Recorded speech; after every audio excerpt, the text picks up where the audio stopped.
Running a business can be exhausting. Building your website shouldn't be. With Wix, you can express your ideas, give direction, then leave the heavy lifting to AI. From site creation to branded content and images. Have fun with the details.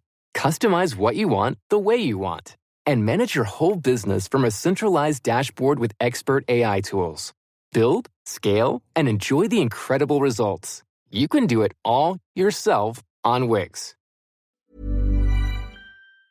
On sort d'une période qui a été compliquée pour l'immobilier, qui a été très chahutée. Voilà, donc il a fallu prendre son mal en patience. Et aujourd'hui, on ressort un peu la tête de l'eau. Ça, c'est la bonne nouvelle. Nous, chez Sofidy, on a quand même, comme je te disais, qu'on innovait, si tu dors, t'es mort. Hein, donc il faut, constamment essayer de tirer aussi parti des situations dans lesquelles on est. Faut dormir quand même, les gens, ça, c'est important. Ouais, il faut dormir, exactement. Mais je veux dire, derrière, il faut pas trop se reposer non plus sur ses lauriers. Exécuté par qui? Fabrice Florent. Bonsoir, bonjour, bon après-midi à toutes et à tous et bienvenue dans ce nouvel épisode d'Histoire d'argent. Chaque mardi et chaque vendredi à partir de 6h du matin, on discute avec mes invités de leur rapport à l'argent. Comment le perçoivent-ils? Comment ils le gagnent?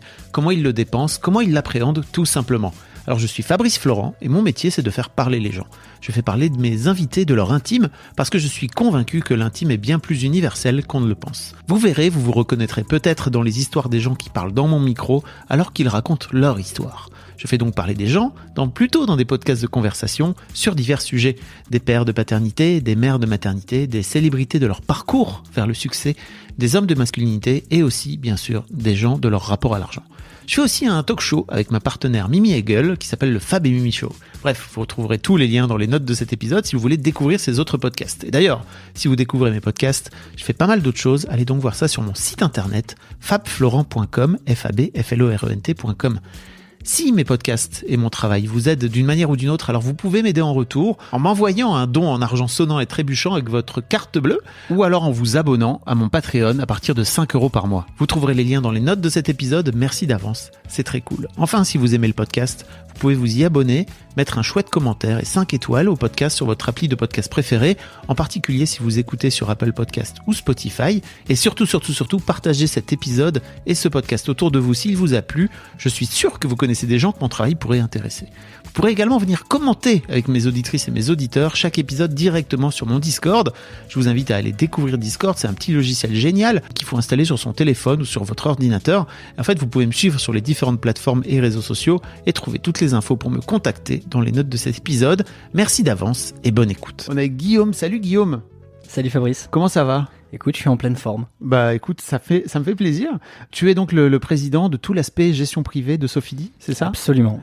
T'es dans la boîte depuis super longtemps, j'ai vu sur ton LinkedIn là. Depuis 8 ans. Ouais. C'est ma deuxième plus longue expérience professionnelle après la banque. Ça te plaît?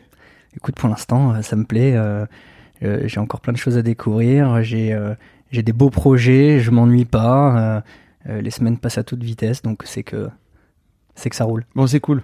On est dans un épisode sponsorisé donc par Sofidy, donc merci beaucoup de venir soutenir Histoire d'argent. Et on est là pour parler spécifiquement du produit que vous présentez, parce que c'est un peu ce que je te disais avant qu'on enregistre, c'est que généralement, moi, je fais pas de promotion, ou en tout cas, je ne parle pas vraiment d'investissement. Et je trouvais ça cool aussi de vous avoir, parce que vous voulez aussi me soutenir, donc c'est cool de venir un petit peu parler de ce que vous proposez et des SCPI, en particulier du produit SCPI. On va raconter un petit peu tout ce que ça engendre et tout ce que ça signifie.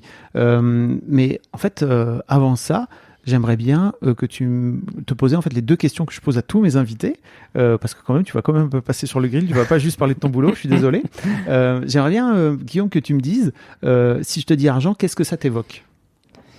Cette question est incroyable, n'est-ce pas? Ouais, pour moi, je le vois quand tu m'en parles comme ça, comme une monnaie d'échange en fait. C'est-à-dire que c'est quelque chose qui est indispensable aujourd'hui au fonctionnement de notre société. Donc voilà, il faut faire en sorte d'en avoir, voilà, pour vivre. En fait, on est obligé et en avoir suffisamment pour faire ce qu'on a envie de faire. Alors pas pour vivre, parce que mais ça, c'est les gens qui écoutent.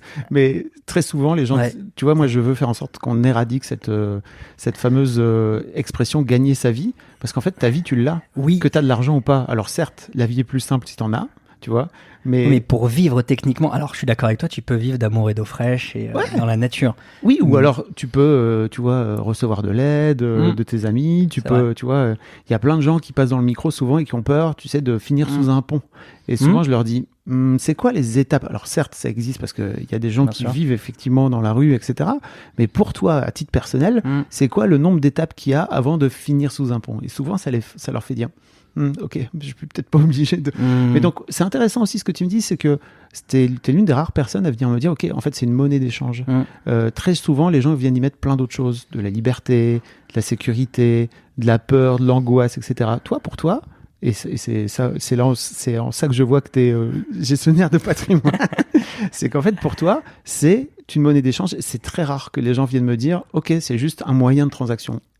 Ouais, moi je le vois avant tout comme ça. Après, c'est plein d'autres choses, mais c'est quelque chose qui va te permettre de fonctionner et de t'offrir ce que tu souhaites. Donc c'est pour moi quelque chose qui, on peut le voir d'une manière négative ou positive, mais quoi qu'il arrive, c'est le cas. Ça régit quand même nos sociétés modernes aujourd'hui. C'est pas que ça. On peut pas dire que tout tourne autour de l'argent, mais pour fonctionner aujourd'hui, c'est quelque chose d'essentiel. Moi, je crois que tout tourne autour de l'argent. C'est-à-dire que ça fait 4 ans que je travaille sur ce podcast. Je crois que j'ai pas trouvé un autre truc qui régit autant nos relations aux autres que l'argent, à part la communication. Oui, si on discute, tu vois, ça, ok, mais sinon, j'ai pas vu. Il y a des gens qui m'ont dit le sexe. Je suis là, bah non, en fait, si t'as ton patron, ta patronne, à un moment donné, bon, t'es pas obligé forcément d'avoir une relation sexuelle avec. En revanche, tu peux. Après, moi, je suis pas là pour juger, hein, tu vois. Mais il y aura au moins une relation d'argent. Mais même, on parlait tout à l'heure des gens qui vivent dans la rue, en fait, quelqu'un qui va venir te faire la manche. Bah, t'as tout de suite une relation d'argent qui se crée. Comment tu réagis avec? Tu vois, je trouve ça trop intéressant. Mais c'est-à-dire que je vois ça comme il faut en avoir, et après, il faut en avoir suffisamment par rapport à ce qu'on a envie de faire. Ok. Deuxième question. Est-ce que tu peux me raconter un souvenir marquant de ton enfance en rapport avec l'argent? J'en ai deux qui me viennent spontanément. J'ai déjà le fait que, pour moi, l'argent dans ma famille, j'ai le souvenir de mon père qui me dit très tôt... de toute façon, nous dans la famille, on n'a jamais su gérer notre argent, donc il y avait une espèce un peu de fatalité, comme si c'est un truc qui se transmettait. Non, mais c'est vrai, c'est-à-dire que c'est on te dit ah oui, ok, bon, quand tu m'as dit ça, je me suis dit bon bah ok, bah c'est comme ça chez nous, on sait pas gérer l'argent. Je vais donc faire banquier. Mais j'ai pas pensé à ça quand j'ai postulé pour la première fois à la banque. Peut-être qu'inconsciemment c'était là. C'est possible. Mais voilà, il y avait ce premier argent. Je me dis oh bon bah ok, dommage, on aurait peut-être pu faire des plus belles vacances, mais bon en même temps j'ai passé des bonnes vacances, il y a pas de sujet. Et puis le deuxième, c'est que je sais pas si c'était pour justement contredire mon père, mais je me suis fait très tôt alpaguer par un conseiller en gestion de patrimoine, en fait, peut-être le moi-même du futur, et qui, en fait, tu vois, j'avais 18 ans et j'avais dû remplir un formulaire sur Internet pour prendre des renseignements sur des produits financiers, et j'ai un conseiller en gestion de patrimoine qui m'a harcelé pour ouvrir un PEA. Et donc, je savais pas comment m'en dépatouiller. Il me demandait 20 € pour ouvrir mon PEA, et ça m'a marqué, parce qu'en fait, ça a duré des semaines, des mois, où je lui disais... Je trouvais toujours une excuse. Bah non, je dois passer à table. Rappelez-moi. Il me rappelait. T'avais quel âge? J'avais 18 ans. Parce que justement, donc, je pense que je finis par, enfin, c'est sûr même, je finis par donner les 20 €. Mais tu vois, 20 € à l'époque, je préférais les dépenser ailleurs. Et en fait, ce PEA, je l'oublie. Donc, PEA, c'est un plan d'épargne en action. On pourra revenir sur ce que c'est, mais c'est en gros un produit de placement. Et j'ai ouvert et je me suis rappelé que j'avais ce PEA 8 ou 10 ans plus tard. Tu vois, j'ai enterré le truc. Et l'anecdote m'est revenue en tête quand je suis devenu banquier et que j'ai voulu ouvrir cette fois-ci de mon propre chef un PEA, et on m'a dit t'as déjà un PEA? Et comment ça? Et le truc est revenu. Voilà, donc ça c'est un peu la deuxième histoire marquante. T'avais gagné combien de sous pendant ces 10 ans? Pour 20 € investis, j'avais 8 ans plus tard 20 €. Parce que tiens-toi bien, non seulement j'avais ouvert mon PEA, mais en plus je n'avais pas eu l'intelligence de placer ces 20 €. Oui, ok. Qui étaient toujours là, ils n'avaient pas bougé. Ah oui, donc tu avais juste ouvert et après tu avais fait en sorte. Voilà, exactement. Après, j'avais dit lâche-moi, parce que je me souviens qu'il a été particulièrement harassant. C'est intéressant ce truc de fatalité, parce que je te disais un peu tout à l'heure que je fais du coaching maintenant dans la relation à l'argent avec les gens. Et en fait, j'ai une de mes clientes qui m'a dit, qui m'a partagé un truc, qui m'a dit, en fait, c'est comme si c'était pas dans mon ADN, c'est comme si j'y avais pas droit, quoi.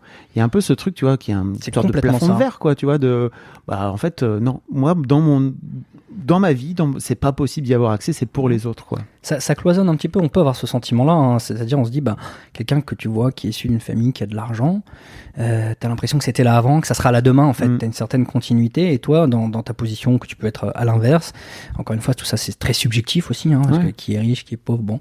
Mais oui, moi je l'avais vu comme ça, et la preuve en est, on peut changer. Ouais, j'allais te dire, comment vit ton père aujourd'hui, le fait que tu sois devenu gestionnaire de patrimoine et que t'as craqué un peu, j'imagine, quelques codes, quoi, tu vois, par rapport à l'argent. Il m'a écrit il y a pas longtemps, il m'a dit mince, si j'avais su, je t'aurais appelé avant, parce que du coup il est pas passé tout de suite par moi pour me demander des conseils, il est à la retraite aujourd'hui. Il me dit, si j'avais su, maintenant que je te vois faire des podcasts, je t'aurais placé un peu plus d'argent, mais lui a pas changé sa manière de faire. C'est ça. Lui, il est toujours dans ce truc. Alors, je pense qu'il fait des choses avec sa banque, mais voilà, il a pas cassé son plafond de verre. Ok, c'est dur, hein. C'est vraiment très très compliqué, de quoi. se changer soi-même sur ces aspects d'argent. C'est dur parce que on en parlait, hein, ça touche énormément à la psychologie, et je pense qu'il faut casser beaucoup de mythes. Oui. Un des mythes, je t'en donne un comme ça, mais un des plus grands mythes dans la gestion de patrimoine, c'est justement quand je dis à des gens autour de moi, je suis conseiller en gestion de patrimoine, on me dit mais moi j'ai pas assez d'argent. En fait, un des gros mythes, c'est j'ai pas assez d'argent pour faire travailler mon patrimoine. Mais non, en fait, et on est là pour en parler, c'est qu'on peut faire même avec très peu des choses, et que le meilleur allié, je le dis tout de suite parce que c'est hyper important, c'est ok, la somme que tu vas avoir au départ, le plus elle est élevée, le mieux c'est, mais c'est surtout le temps. Le meilleur allié, c'est le temps. C'est-à-dire que j'ai vu dans ma petite dizaine d'années depuis laquelle je travaille dans ce métier, des gens qui ont gagné très bien leur vie pendant toute leur carrière, mais qui ont pour le coup jamais rien fait, et qui arrivent à 5-10 ans de la retraite et qui disent mince, là il faut que je me dépêche, et qui finissent avec un patrimoine qui sera pas forcément énormément plus élevé que quelqu'un qui gagnait beaucoup moins, un ouvrier par exemple, que j'ai en tête, un cas réel, qui a très tôt, tout le temps, s'est contraint à mettre de l'argent de côté au début du mois, et a fait grossir la marmite pendant des années. Ok. Pourquoi on vient parler des SCPI aujourd'hui, alors ? Eh bien, parce que ça fait un lien, une belle perche, c'est que les SCPI, ça démocratise l'immobilier, ça te permet d'investir dans l'immobilier, qui est quelque chose qui peut paraître justement pas forcément toujours accessible, à partir de sommes modiques, puisqu'on parle de 315 € pour pouvoir commencer à investir dans l'immobilier grâce à une part de SCPI. Donc, tu peux expliquer un petit peu alors ce que c'est parce que moi j'ai vraiment des gens qui sont auditeurs, auditrices, qui sont novices, hein, tu vois, en termes de SCPI, ça veut rien dire. Ça parle pas beaucoup. Je vais même pas te dire ce que c'est l'acronyme, ça sert à rien. Non, une SCPI en fait, c'est quand tu investis dans une SCPI, tu deviens copropriétaire d'un fonds immobilier, donc de plusieurs centaines, voire de milliers de biens qui sont bien. Qu'est-ce que c'est ? C'est voilà des bureaux, des commerces, des locaux d'activité qui vont être complètement triés sur le volet et gérés par une société spécialisée qu'est Sofidy. Okay. Et donc la deuxième particularité, je l'ai dit, la première c'est l'accessibilité 315 €. La deuxième c'est qu'en plus tu ne fais rien. Under Biden, Americans' cost of living skyrocketed. Food, housing, auto insurance. Lawsuit abuse is a big reason everything's more expensive today. Frivolous lawsuits cost working Americans over $4,000 a year in hidden taxes. President Trump understands the problem. That's why he supports loser pays legislation to stop lawsuit abuse and put thousands back in the pockets of hardworking Americans. It's time to make America affordable again. It's time to support the president's plan. What's the difference between DIY and doing it yourself? It's the difference between a part-time passion and a full-time business. Wix gives you the power to turn your passion into a moneymaker. With a website that fits your unique vision and the business tools you need to succeed. Let your ideas flow with AI that guides you, but keeps you in the driver's seat. Manage your business from one dashboard and keep it growing with built-in marketing features. It's time to turn your daydream into your dream job. Do it yourself. Go to Wix.com. Absolument rien. C'est-à-dire que tu es, comme on est en ce moment, assis dans ton canapé et tu attends qu'on te serve les loyers qu'on encaisse tous les trimestres, et donc qu'on resserre à nos épargnants sous forme de dividendes tous les trimestres. Donc on reviendra après. Hein, tout ça n'est pas garanti. Il y a des risques aussi dans l'investissement immobilier, mais voilà, la philosophie de la SCPI, c'est l'accessibilité et l'absence de gestion. Il y en a d'autres, mais les deux principaux. Et voilà, et on fait ça depuis 40 ans chez Sofidy. Et 40 ans, et pourtant, j'ai un peu l'impression, tu vois, je suis allé voir votre site internet, etc., qu'il y a un peu quand même un esprit start-up dans la boîte, quoi. C'est marrant. Ouais, il y a alors t'as eu de la chance parce que le site il a été refait il y a pas très longtemps. Je sais pas si tu m'aurais dit ça il y a 5 ans. Sinon, il y avait des gifs animés il y a 15 jours. Voilà. Merde. Non, mais t'as quand même raison, c'est-à-dire qu'on aime se qualifier d'entrepreneur, ou du moins on garde un esprit entrepreneurial, parce que déjà on n'est pas non plus des millions, hein, ni des milliers, on est 200 chez Sofidi, donc ça reste une équipe quand même contenue. Et puis on aime garder cette agilité, même si on a, alors j'ai dit 40 ans, j'ai un peu forcé le trait, c'est 87, donc pas tout à fait, mais on aime garder cet esprit d'innovation, voilà, qui est très entrepreneurial. Donc c'est pas parce qu'on est sur le secteur depuis très longtemps qu'on se repose sur nos lauriers. On essaie de faire beaucoup de choses pour continuer d'innover et de répondre aux tendances des épargnants, parce que les attentes des épargnants sont plus les mêmes aujourd'hui qu'elles n'étaient il y a quelques années. Un des exemples, la digitalisation. Quand tu as une société qui a été créée en 87, la digitalisation, elle a dû prendre le train en route, et on sait tous que c'est beaucoup plus difficile de prendre le train en route que de démarrer. Que de démarrer from scratch. From scratch. Exactement.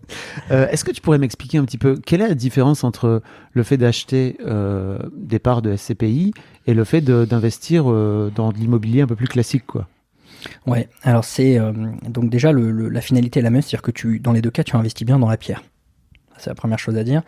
Les différences. C'est marrant que tu me dises ça. C'est vraiment c'est concret, quoi. Tu vois, c'est pas du Bitcoin, c'est pas de la crypto, c'est de la pierre. Voilà. Et je n'ai rien contre la crypto. C'est très très intéressant, mais effectivement c'est un peu à l'opposé. Et pour avoir partagé des points de vue avec beaucoup de gens qui investissent dans la crypto, c'est très complémentaire, par exemple, je dirais. Mais oui, pourquoi je te le précise ça d'entrée de jeu, c'est parce que on peut avoir tendance à se dire, j'achète les parts d'un fonds, donc bon, est-ce que je suis vraiment propriétaire ? Oui, tu es propriétaire, tu reçois des revenus d'ailleurs qui sont qualifiés de revenus fonciers, tu es convoqué à des assemblées générales, etc. Donc tu es vraiment propriétaire. La différence, c'est que tu ne t'occupes de rien et que ton argent, comme tu achètes les parts d'un fonds qui est lui-même composé d'une multitude de biens immobiliers, voilà, tu as une diversification qui est très grande. Mais pour répondre à ta question, on va prendre ce dernier point. Une des différences, ça va être la diversification. Si tu as 100 000 euros, que tu achètes, généralement avec 100 000 euros, tu vas pouvoir t'acheter un appartement, peut-être deux, mais bon, c'est plutôt un. Alors que quand tu vas acheter, si tu investis 100 000 euros dans une SCPI, tu vas être propriétaire de l'ensemble des biens, copropriétaire de l'ensemble des biens qui composent le fonds, et donc ton argent va être réparti non pas sur un seul bien immobilier, mais sur des centaines, voire des milliers. Quand je te dis des milliers, c'est pour citer Immorente, qui est un de nos fonds qu'on gère depuis l'origine de Sofidi, donc depuis 87. Aujourd'hui, c'est 4,4 milliards d'euros d'immobilier. Wow. Ça, c'est la valeur de l'ensemble des biens additionnés qui composent le fonds. Et c'est à peu près 3000 unités locatives. Donc la diversification, tu comprends bien, j'ai un pépin sur mon actif que j'ai acheté tout seul en direct. Ça va tout de suite généralement me coûter plus cher qu'au sein d'une Et pourquoi c'est important de diversifier ? Parce que je te promets, moi j'ai des noobs de l'investissement là-dedans. Tu peux m'expliquer ? Bien sûr, la diversification, c'est la fameuse phrase, ne pas mettre tous ses œufs dans le même panier. Pourquoi ? Parce que si le panier tombe, tous les œufs se cassent et vous avez une belle omelette à la fin. Donc c'est hyper important parce qu'en fait, dans l'investissement, la martingale n'existe pas. On ne sait pas ce qui va cartonner dans le futur et ce sur quoi il faut mettre son argent. Sinon, on le ferait tous et ça, c'est impossible par nature. Donc pour éviter d'être un peu dans un esprit casino, tu vois, rouge ou noir, il vaut mieux se dire, je mets un peu sur la pierre, pourquoi pas un peu en crypto, pourquoi pas un peu en action, et surtout, bien entendu, parce que là on parle de choses qui sont risquées, de l'épargne de précaution. C'est-à-dire qu'il faut aussi que j'ai dans mon patrimoine des choses absolument pas risquées. Le fameux livret A, le livret de développement durable, il faut en avoir, c'est hyper important. Puis après, c'est une pyramide, je commence déjà par me constituer une épargne de précaution, et ensuite je diversifie. Et en diversifiant, avec un peu de chance, ta pierre, ta crypto, tes actions, tout va monter ensemble et tu seras très content, mais peut-être qu'il y en a un qui se portera moins bien et qui seront compensés par les autres. La crypto, par exemple, en ce moment, va un peu moins bien qu'il y a 15 jours. En tout cas. Tu vois, Fabrice, moi, souvent, on parle de ceux qui ont gagné beaucoup d'argent en crypto, on parle beaucoup moins de ceux qui en ont perdu. Grave. Moi, j'ai investi un tout petit peu d'argent en crypto parce que j'aime bien comprendre comment m'en parler. J'ai mis un petit peu d'argent. Aujourd'hui, j'ai pas encore retrouvé ma mise. Heureusement, j'ai pas mis grand-chose, mais voilà. Donc, la diversification, c'est hyper important. Ok. Est-ce qu'on peut parler un petit peu des frais et de comment souscrire ? C'est peut-être le bon moment ? Ouais, alors la souscription, c'est pour le coup une autre différence avec l'immobilier classique. parce qu'on en a parlé de la diversification. La deuxième, c'est l'accessibilité. Donc, quand tu vas acheter un bien immobilier, tu es obligé de passer par un notaire. Et donc, tu sais que tu t'embarques dans un truc qui va durer au mieux 2 mois. Et puis, si tu cherches un financement, 3, voire plus. Oui. Pareil à la revente. Là, sur la SCPI, tu souscris, le plus facile, c'est en ligne en 10 minutes. Donc j'invite tout le monde à pouvoir se créer un compte sur le site sophidi.com, ça n'engage à rien, ils pourront voir que tout de suite on va leur proposer d'investir à partir de 315 € en quelques minutes, donc on peut souscrire en ligne, on peut souscrire grâce, si on a besoin de conseils notamment, à son banquier s'il distribue les parts de SCPI, Sophidi ou d'autres, un conseiller en gestion de patrimoine bien sûr, on peut souscrire au travers d'un contrat d'assurance vie, donc voilà, non seulement c'est... Il y a plein de façons. Ouais, non seulement déjà tu peux y aller avec un petit montant et en plus tu peux y aller de plein de manières différentes et là encore tu passes pas chez le notaire quand tu achètes des parts de SCPI, hein. Tu souscris, tu remplis un bulletin de souscription et l'histoire est lancée. Et les frais alors? J'ai bien vu pas vouloir y répondre. Ah ouais, non, mais je vais aller y venir, c'est important parce qu'il faut que tout le monde vive. On parlait d'argent et bien entendu. Il faut que tout le monde gagne son argent, Guillaume, pas que tout le monde vive. Tout le monde vit, sauf les gens morts. Voilà, t'as raison. Non, mais pardon, c'est un peu ma marotte. Ouais, mais c'est bien parce que ça va finir par rentrer. Oui. Donc oui, il y a des frais et l'immobilier de manière générale. Encore une fois, je fais le parallèle avec l'immobilier, ce que j'appelle l'immobilier en direct. C'est si toi tu t'achètes un appartement ou une maison. Il y a des frais à la souscription quand tu investis. Il y a des frais qui, selon les SCPI, ça dépend soit entre 2 et 10%. Okay. Et ça, c'est quoi Donc de ta mise. C'est exactement. Ça, okay. Mais très concrètement, c'est quoi ? C'est tout le travail. Enfin, derrière, quand on va acheter un immeuble de bureau et de commerce dans le centre de Londres, c'est du boulot. Enfin voilà, il y a un gros travail de recherche des équipes d'investissement. Je précise que chez Sophidi, on intègre l'ensemble des métiers de l'immobilier. On fait tout nous-mêmes. On délègue rien ou pas grand-chose. Les métiers cœur de l'immobilier, c'est nous qui les traitons. Donc, t'as des frais de souscription en direct. Tu as des frais de notaire. Donc, dans tous les cas, dans l'immobilier, quand tu investis, tu as des frais. Et ensuite, tu as des frais de gestion, de manière très classique, comme une agence immobilière, c'est-à-dire qu'on prend un pourcentage des loyers. Donc là, ça varie, mais c'est grosso modo de l'ordre de 10%, mais des loyers. Donc, mais très important, quand on parle de performance, en SCPI, on parle de performance nette de frais de gestion. Donc si je te dis que l'année dernière, nos fonds, même si ça présage pas des performances futures, c'est important, mais on tous fait en 2024 entre 5 et 10% de taux de distribution, c'est net de frais de gestion. Ok. En tout cas, merci. C'est justement, on peut parler des avantages des SCPI. Ouais.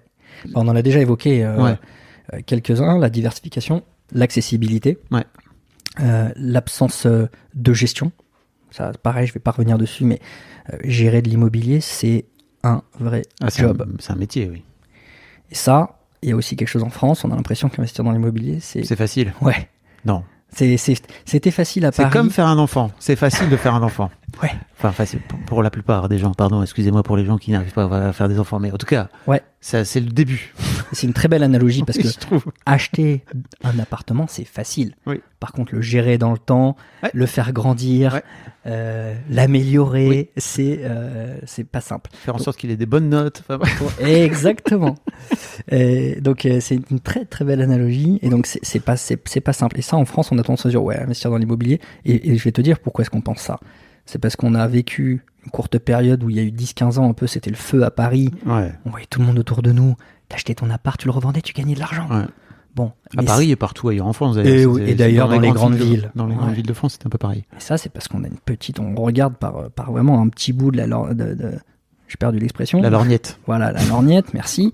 Et on regarde quelque chose qui s'est passé sur 10 ans, qui est un épiphénomène sur toute l'histoire de l'immobilier. Donc l'immobilier, c'est difficile. Et donc, quand on investit dans les SCPI, pour refaire le lien, c'est pour ceux qui n'ont pas les connaissances, n'ont pas envie de gérer, et préfèrent déléguer ça à des pros et passer leur temps. Moi, je fais partie de cette dernière catégorie. Je préfère passer mon temps à faire autre chose que gérer. Même quand ça se passe bien, bien immobilier, t'as du boulot. Moi, le week-end, faut sortir, faire de la compta, refaire mes charges, calculer les taxes de poubelle et tout. Personnellement, ça me gonfle. Donc voilà, c'est aussi ceux qui veulent allouer leur temps à autre chose. Et puis en plus, si tu loues ton appartement, il y a encore d'autres doses avec les potentiels locataires. Quoi. Exactement. Et donc c'est vraiment la philosophie de la SCPI, c'est celui qui a envie alors c'est l'immobilier, on peut dire pour les fainéants, mais sans rien de péjoratif, c'est ceux qui veulent pas s'embêter à gérer et qui quand même veulent de la performance. Et je reviendrai sur les risques après, mais Il y a aussi un autre truc, c'est que si toi t'investis dans l'immobilier, Fabrice, et que t'achètes un appart, tu te dis super, il y a un loyer, enfin il y a un locataire en place, donc je touche un loyer. Ouais, là j'ai au moins 6% de rendement, c'est super. Bah ouais, mais si t'as une SCPI à côté qui te propose le même rendement sans rien faire, il y a un problème. Dans ce cas-là, vaut mieux, ou alors tu vises un truc un peu plus punchy et tu vises du 8-10, mais tu vois, quelque part, le temps que tu vas y passer, ça a de la valeur. Bah oui, et puis il faut bien faire gaffe. Mais de la même façon que, et ça c'est aussi un truc que je dis régulièrement, c'est quand tu achètes un appart, il faut faire attention aux frais cachés. C'est un vrai sujet aussi, quoi, vis-à-vis de la copropriété, vis-à-vis des taxes diverses et variées, etc. etc. C'est très juste, et comparer ce qui est comparable aussi. C'est-à-dire, tu me dis, ouais, moi j'ai du 6% sur mon bien immobilier. Oui, mais attends, 6% net, brut, avant impôt, après impôt. Donc voilà, c'est pas fait pour tout le monde. C'est complémentaire. Je veux dire, il y en a qui investissent dans l'immobilier et qui investissent dans les SCPI. Les deux peuvent être complémentaires, ne serait-ce que pour une autre raison. Un des avantages des SCPI, c'est que c'est pas de l'immobilier résidentiel, ou très peu. Il y a quelques SCPI de l'immobilier. Donc, qu'est-ce que l'immobilier résidentiel ? Parce que vraiment, comme tu dis, précisé, mais vous l'avez compris, c'est l'immobilier d'investissement. Donc, c'est acheter un appartement pour le louer à quelqu'un qui va en faire sa résidence principale, qui va l'habiter. Les SCPI, il y en a quelques-unes, mais c'est rare. Mais c'est plutôt de l'immobilier professionnel. Donc, des bureaux, des commerces. Nous, chez Sofidy, on aime beaucoup les commerces, les beaux commerces de pieds d'immeubles, bien localisés dans des grandes villes. Ça peut être des campings. Bon, c'est plus pour l'anecdote, mais les campings, ça reste un investissement immobilier intéressant. Ça peut être des locaux d'activité qui se sont beaucoup développés ces dernières années, avec notamment l'essor de l'e-commerce. Donc, tu diversifies aussi, parce que tu dis, c'est bien, j'ai de l'immobilier résidentiel, mais c'est peut-être intéressant que je fasse d'autres types d'immobilier, parce que l'immobilier, tout ne réagit pas de la même manière. Encore une fois, diversification. On a parlé des diversifications en classe d'actifs tout à l'heure, on s'est dit IMO, crypto, actions, obligations, mais au sein de ces catégories, toutes les actions ne réagissent pas de la même manière, tout l'IMO ne réagit pas de la même manière. Donc les cryptos, pareil. Et alors là, les cryptos... N'en parlons pas. N'en parlons pas. Est-ce qu'on peut parler des risques ? Parce que déjà, je crois que légalement, on est obligé de parler des risques. Absolument, c'est une nécessité. Donc, quoi qu'il arrive, je t'aurais amené dessus, mais c'est une nécessité légale, mais c'est aussi une nécessité, intellectuellement, et voilà, c'est normal quand on investit de mettre en face les avantages et les risques. Oui, parce que l'immobilier, c'est risqué. Je ne t'apprends rien, même si on galvaude un peu l'immobilier, parfois, on a tendance à dire valeur refuge. On a tendance à dire c'est la pierre. C'est la pierre, tu peux pas perdre d'argent. C'est faux. Et attention à ceux qui vous disent que vous ne pouvez pas perdre d'argent avec l'immobilier, ce sont des menteurs. L'immobilier n'est pas garanti. Garanti, c'est-à-dire qui peut garantir la valeur d'un bien immobilier ? Personne. Il y a un truc qui tombe dessus, ça perd de la valeur. Donc les risques que tu retrouves dans la SCPI, ce sont les risques que tu retrouves dans l'immobilier. Donc le premier, c'est le risque de performance, qu'on peut appeler le risque sur le dividende, c'est-à-dire que quand je t'ai dit l'année dernière, nos fonds ont fait entre 5 et 10%, mais il y a des années, ils ont fait plus, ils ont fait moins. Donc, comme la performance, un des moteurs de performance de la SCPI, c'est le loyer qu'on redistribue, si à un moment donné, on a des locataires qui ne payent pas, ça peut faire varier. Et à l'inverse, si on reloue bien et qu'on augmente le loyer, ça peut faire varier à la hausse ou à la baisse. Ça, c'est le premier risque. Petite différence avec quand même, parce que le risque est atténué par rapport à un investissement en direct. Pourquoi ? Pas parce que nous, dans une SCPI, comme on a des milliers d'actifs, même s'il y en a quelques-uns qui ne payent pas, tu touches quand même toujours quelque chose. Et en plus, il y a quelque chose qui va avoir en tête, ce qu'on appelle un mot qui s'appelle la granularité. Qu'est-ce que c'est ? C'est que plus tu vas avoir d'actifs dans ta SCPI, plus tu réduis le risque locatif. Mais quand tu achètes un appartement, toi, que tu vas louer, si la personne ne te paye pas pendant 4 mois, c'est sûr. C'est un tiers de ta perf qui part. Donc le risque sur le dividende, le risque sur le capital, on l'a dit, on ne peut pas garantir que l'appartement dans lequel on est, la valeur monte ou baisse, ça va dépendre du marché. Si l'immobilier, c'est des cycles et c'est normal. Donc un prix de part de SCPI peut monter. Et tant mieux, si ça monte et que vous vendez, vous aurez une plus-value immobilière. Mais ça peut aussi baisser. Et voilà. Et dans ce cas-là, il faut souvent patienter. C'est une bonne chose à faire. Mais parfois on n'a pas le choix, mais souvent il vaut mieux patienter. Patienter en attendant que ça remonte. En attendant des jours meilleurs. Exactement. Des jours meilleurs. J'adore cette expression. Non, il fait beau là dehors. Arrête. C'est le printemps avant l'heure. Voilà, le troisième risque, c'est la liquidité. Alors, qu'est-ce que c'est que ce terme de liquidité en investissement ? La liquidité, c'est pour n'importe quel investissement, c'est quelle va être ta capacité de pouvoir revendre rapidement ton investissement. L'immobilier n'est pas liquide par nature. C'est-à-dire que si tu te réveilles cette nuit et que tu te dis je veux vendre l'appartement que j'ai acheté, tu vas devoir attendre un petit peu. Tu vas pas pouvoir le faire en un claquement de doigts. C'est sûr. En revanche, la crypto, extrêmement liquide. Ah oui. Parce qu'il n'y a même pas de marché. C'est-à-dire que pour le coup, tu peux te réveiller en pleine nuit et vendre tes cryptos. action, très liquide, mais tu es obligé d'attendre les ouvertures de marché, les horaires d'ouverture de marché. Donc l'immobilier n'est pas liquide et donc une part de SCPI, tu peux sortir et souscrire tous les mois. Donc c'est un peu comme le périphérique à Paris. Quand c'est fluide, en fait ça marche très bien. Voilà, tu sors tous les mois ou tu rentres tous les mois. Donc quand le marché est fluide, c'est plus rapide que d'acheter ou de vendre un bien immobilier. Parce que le bien immobilier, c'est plus d'un mois. Ouais.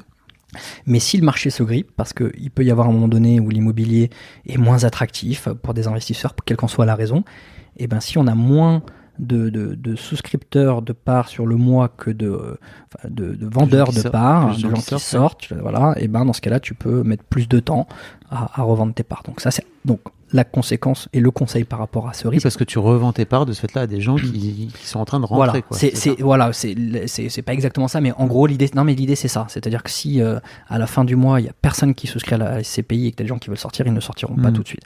Mais c'est pour ça que, mais ça c'est encore une fois un risque inhérent à l'immobilier. Donc pour contrer ça, ne mettez pas tout votre argent en SCPI. Non mais je veux dire, ça ce serait une grave erreur. Donc il faut se dire, quand tu investis dans une SCPI ou comme quand tu investis dans l'immobilier classique, faut pas se dire je vais revendre le 12 mars 2032 parce que j'ai un truc de prévu spécifiquement à cette date. Non, la philosophie quand tu investis dans l'immobilier, c'est a priori tu n'as pas besoin de cet argent. Voilà le risque de liquidité et je pense pas en avoir oublié. Moi j'aime bien en rajouter un qui est pour le coup quand même moins connu, on n'en parle pas, pourtant c'est un vrai risque, c'est le risque de travaux. Ouais. Et ça on n'en parle pas beaucoup. Je vais te donner un exemple. Je connaissais quelqu'un qui avait acheté un appartement dans le 6e arrondissement à Paris, c'était sa résidence principale. Et il s'était saigné quand même pour l'acheter, parce que t'imagines les prix dans ce quartier. 6e arrondissement, quartier très chic de Paris pour les gens qui ne l'ont pas. Quoi. Voilà, exactement. Très chic de Paris, donc très cher. Et donc il avait mis toutes ses forces financières dans la bataille, et il rentre dans son appart, et là, une AG de copro quelques mois plus tard, boum, on vote le ravalement de façade, petite copro, 40 000 € à sortir. Waouh. Et je peux te dire que franchement, il était pas bien. Alors heureusement, c'est quelqu'un qui travaillait, etc. Donc il pourrait se faire financer. Il a dû forcément trouver une solution. Mais quand t'as 75 ans, c'est peut-être pas la même déjà. Et donc ça, c'est ce que j'appelle le risque de travaux. Ce risque de travaux, c'est le risque de devoir sortir du cash en fait. Et les SCPI, un des gros avantages, c'est que on viendra pas t'appeler Fabrice pour te dire il y a un ravalement de façade sur le centre commercial qu'on a acheté. Bref, ça ne se passera jamais. Pourquoi ? Parce que, ça ne se passera jamais. Oui, non, ça ne peut pas se passer. C'est que les SCPI provisionnent et donc sur tout ce qu'elles encaissent comme loyer, elles en mettent de côté et comme ça, elles anticipent et s'il y a des travaux à faire, elles le financent elles-mêmes. Voilà. Okay. Donc le risque de travaux, il est neutralisé dans les SCPI. Tu l'as en direct par contre. Parlons un peu de l'offre, si tu veux bien, de Sofidy. En fait, tu me disais tout à l'heure le positionnement qui est très B2B pour le coup. Qui est très tourné autour de commerce, de trucs professionnels, quoi, d'une manière générale. Type d'investissement, exactement. Est-ce que ça vaut la peine de parler des SCPI que vous proposez ?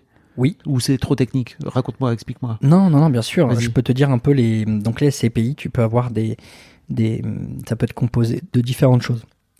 Tu vas avoir des SCPI thématiques qui vont investir que dans une typologie d'immobilier. Du commerce, du bureau, de la logistique. C'est ce qu'on appelle thématique, une seule thématique. Et tu vas avoir des SCPI diversifiés. Nous, on a les deux.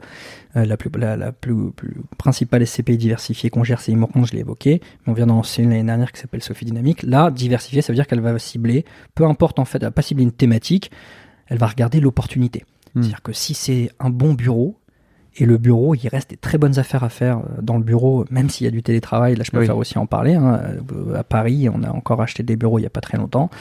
Et si c'est une bonne opportunité, elle achètera du bureau. S'il vaut mieux, il y a une super opportunité dans le commerce, elle va acheter du commerce. Il faut savoir, je vais te poser une petite question, Fabrice. On va changer.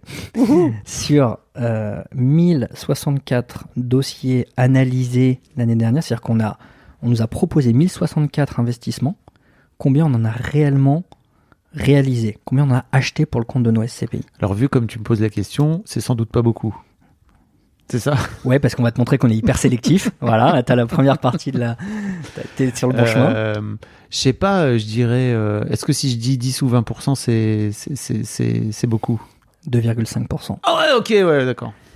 Ah ouais, donc on est hyper sélectif. Okay. On est hyper sélectif. Mais ouais, parce que encore une fois, le but, c'est de vous donner le meilleur. Et c'est ça aussi, en passant par nous, c'est qu'on dit, mais nous, on a des gars qui font ça du soir au matin, quoi. Donc voilà, donc on a des CPI thématiques, on a des CPI qui investissent en France, donc des biens localisés en France, mais on investit aussi à l'étranger. Donc ça, c'est encore une autre forme de diversification. On investit en Allemagne, on investit aux Pays-Bas, on investit en Espagne. On a acheté 2 Leroy Merlin, pour te donner l'exemple concret. Incroyable. Cette année, on achète des Leroy Merlin. On a acheté l'année dernière un centre. Les Leroy Merlin sont à vendre ? Les murs. Les murs des Leroy Merlin. Et oui, nous on n'achète que les murs, grosse précision. C'est toujours un Leroy Merlin, sauf qu'on a acheté les murs. C'est incroyable. On a acheté un centre commercial qui s'appelle Au Paris Nord à Aulnay-sous-Bois. Personnellement, je ne le connaissais pas avant, mais c'est un très gros truc. Plus de 200 millions d'euros. Et on est capable d'acheter aussi quelque chose à 40 000 euros rue d'Aboukir, qui, je crois, vend des crêpes ou des gaufres. Donc, tu vois, on regarde tout. Et ce qu'on va surtout analyser quand tu achètes un bien immobilier, c'est la qualité du locataire. J'aurais même dû commencer par l'emplacement. C'est les 3 règles d'or de l'immobilier. Oui. L'emplacement, je suis obligé de te la faire. Mais la qualité du locataire, on regarde aussi beaucoup la zone, c'est-à-dire la démographie. On ne va pas investir dans des villes qui sont en décroissance démographique. Il faut qu'il y ait une émulation économique. Paris est en décroissance démographique, je ne sais pas si tu savais, mais c'est juste pour être un petit con. Ouais. Ok, tu m'as piégé. C'est vrai ? Grave.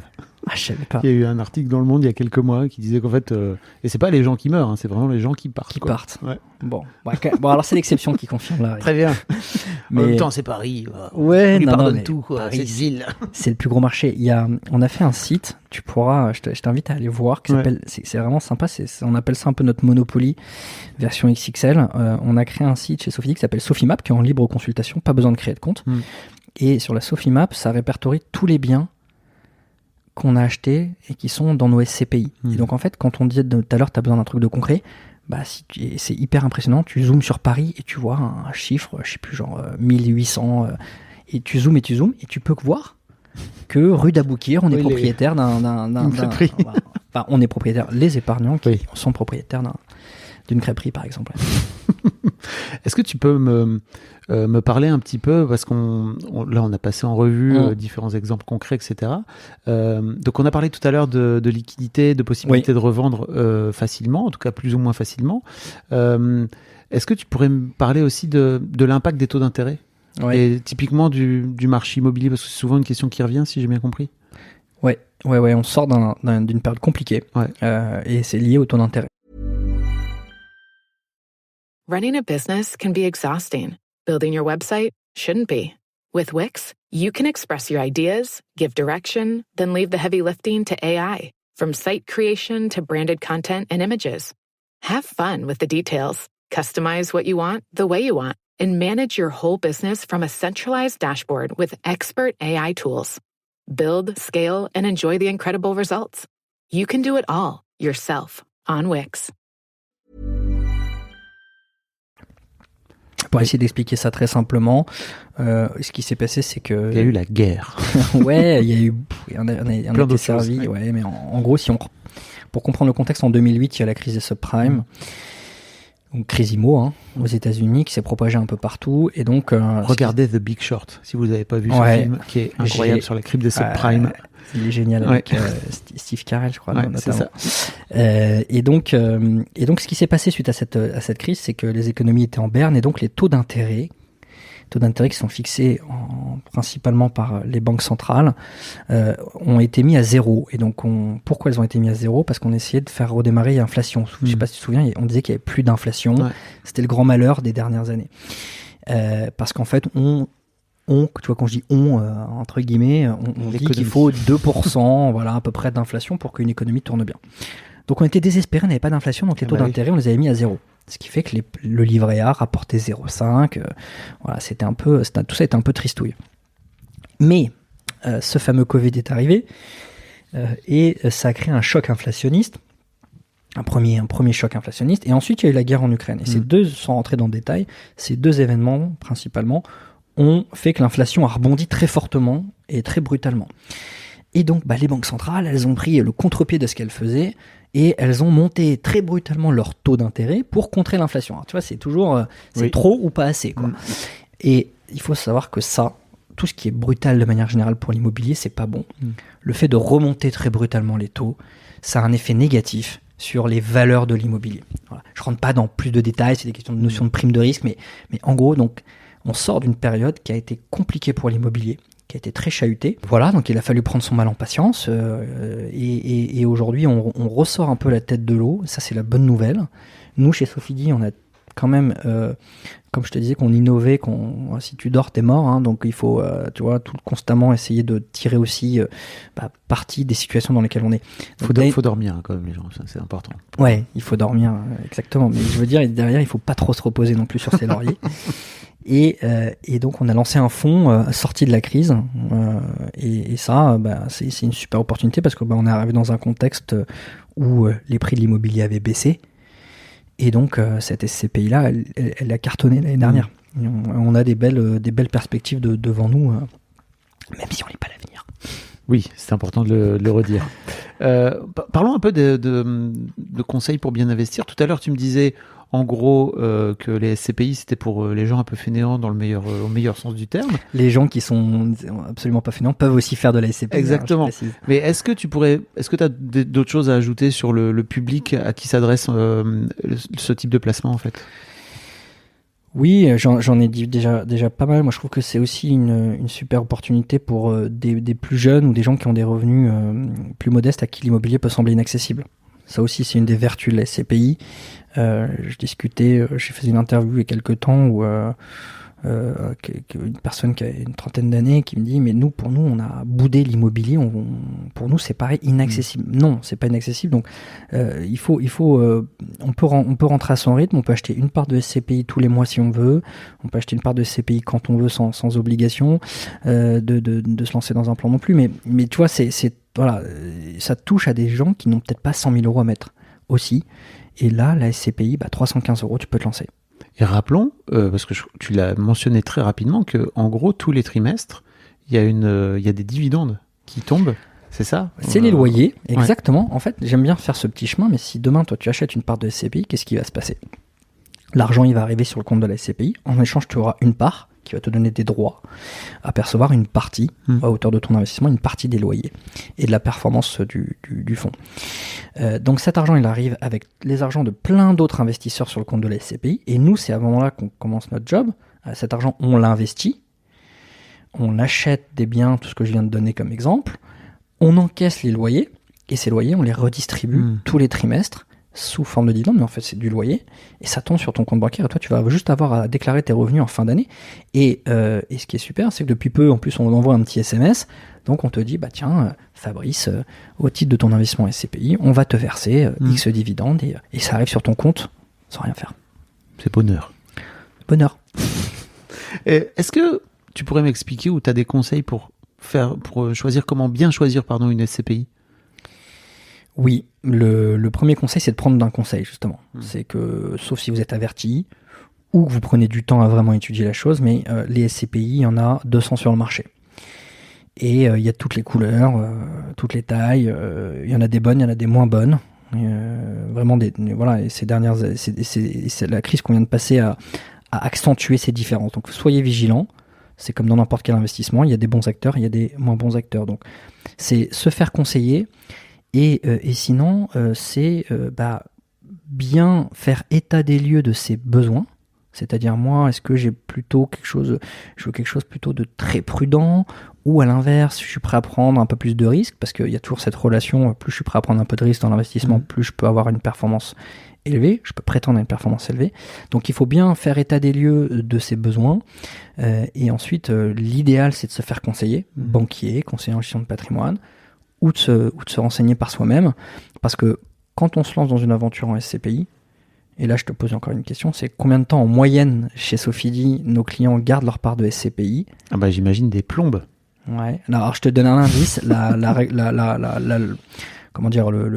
réglementation nous dit il faut garder au moins 8 ou 10 ans, mais en moyenne c'est combien selon toi chez nous? Comme vous existez depuis 40, déjà il y a un petit 38. Allez, disons 20. Ouais, 22. Ah, allez. Donc t'es embarqué dans une aventure de long terme. Et ce qu'on veut, c'est que ça se passe comme ça. Ce qu'on veut pas, c'est un client qui aurait pas eu tous les tenants les aboutissants, qui achète une part de SCPI et qui dit au bout de 6 mois, bah mince, non, c'est pas ce que je voulais. Là, personne n'est gagnant. Ouais, je comprends. Est-ce que t'as des conseils pour les gens qui débuteraient, qui vont aller taper sophiedi.com, qui vont se créer un compte et qui vont peut-être mettre leurs 300 premiers euros dans une part? Mon conseil, c'est imprégnez-vous de tout ça. Prenez le temps. Vous dispersez pas trop quand même, parce que malheureusement, avec l'IA, alors déjà avant il y avait Internet, il y avait déjà pléthore d'informations. Avec l'IA, on peut encore tout dire. Donc, mais imprégnez-vous de ça, c'est-à-dire allez faire un tour sur notre site. Franchement, il est hyper bien fait. Les équipes de com ont fait un boulot extra. On a mis beaucoup de pédagogie dedans. Vous verrez, j'explique en 3 minutes dans une vidéo ce que c'est la SCPI. On a rédigé pas mal de contenu. Donc, imprégnez-vous de tout ça. Créez-vous un compte. Regardez. Et si vous avez un doute, vous remplissez un formulaire. Vous appelez votre conseiller en gestion de patrimoine. Il sera un plaisir de vous conseiller. Et de telle manière à ce que quand vous vous lanciez, vous ayez toutes les clés. Et si on n'a pas de conseiller en gestion patrimoine, comment on fait pour en choisir un, tiens? Question de noob, encore une fois. En général, moi je vais te dire, ce qui marche avec mes clients, c'est bouche à oreille. Pas hésiter à demander ce qui fonctionne. Un peu comme les entrepreneurs dans les travaux ou autres. Je pense à ça parce que souvent, je dis aussi pareil, un conseiller en gestion de patrimoine, c'est comme un entrepreneur dans les travaux. Il faut toujours aussi parfois demander 2 devis. C'est bien d'aller voir sa banque. Sa banque, il faut aller l'interroger. Malheureusement, les banquiers, même si je les adore et j'ai travaillé en banque, c'est une magnifique institution, mais on a un peu perdu de vue l'accompagnement patrimonial et sur le plan épargne. Mais voilà, il faut si tu as pas de conscience de patrimoine, tu peux te renseigner sur Internet, mais le mieux c'est quand même le bouche à oreille. Et puis si tu poses une question et que tu remplis un formulaire sur le site sophiedi.com, c'est dans mon équipe que ça arrivera et je me ferai un plaisir de te renseigner. Des gens incroyables, donc j'imagine. Exactement, une superbe équipe. En tout cas, merci beaucoup. Je sais pas si tu as d'autres choses à ajouter, mais c'était hyper complet. J'ai appris plein de trucs. C'est vraiment génial. Merci de nous donner la parole et de pouvoir nous permettre de diffuser un peu tout ça. Et c'était un échange très agréable. Donc merci beaucoup. Donc sophiedi.com. Donc si vous voulez aller voir, il y a notamment une vidéo de toi où tu es en train de je parle en 3 minutes ce qu'est la SCPI, mais il y a aussi plein d'autres choses, beaucoup d'informations. Donc n'hésitez pas. Je vous mettrai les liens dans les notes comme d'habitude. Merci beaucoup en tout cas, Guillaume, c'était super. Merci Fabrice. Un grand merci à vous d'avoir écouté jusqu'au bout. Pensez à rejoindre le serveur Discord pour venir commenter avec le reste de ma commu. Je vous trouverai tous les liens dans les notes de cet épisode. Et si mon travail vous plaît, je vous rappelle que vous pouvez m'offrir en échange un peu de sérénité en vous abonnant à mon Patreon ou en m'envoyant de l'argent en vous munissant de votre CB. Vous trouverez tous les liens dans les notes de cet épisode également. Bonne fin de journée et j'espère à très bientôt pour un nouvel épisode de podcast. No offense, but your brain is a terrible place to keep your big idea. It belongs in the world, but you know that already. You have a calling, a voice that says, this is what I'm meant to do. Create the website your big idea deserves with Wix. Make it your own with top-to-bottom customization, AI to help realize your vision, and built-in business tools to turn your daydream into your dream job. Wix supports every stage of the business journey except one. Your decision to begin. Ready? Go to Wix.com.